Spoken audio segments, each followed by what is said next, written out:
This is the Lone Crater YouTube. We hope this video helps. In this video, I will explain how to make chocolate fudge using cocoa powder.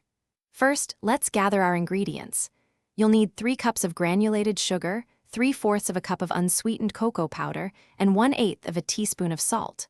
Also, have ready 1 cup of milk, 1/2 cup of butter, and 1 teaspoon of vanilla extract.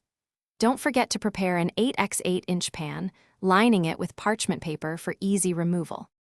Now let's get cooking. In a large, heavy-bottomed saucepan, combine the sugar, cocoa powder, salt, and milk.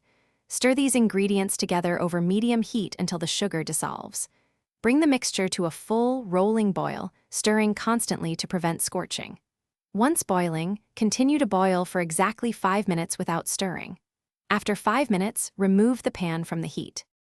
With the pan off the heat, immediately add your 1/2 cup of butter and 1 teaspoon of vanilla extract.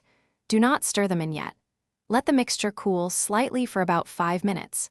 Then, beat the fudge vigorously with a wooden spoon until it thickens and loses some of its gloss. This usually takes several minutes. Quickly pour the warm fudge into your prepared 8x8-inch pan and let it cool completely.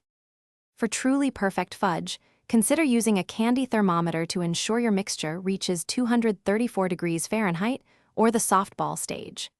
When pouring the fudge into the pan, avoid scraping the sides of the saucepan, as this can introduce sugar crystals and make your fudge grainy. Once cooled, cut your delicious fudge into 1-inch squares. Store it in an airtight container at room temperature for optimal freshness and texture. Thanks for watching. Consider subscribing if we helped you.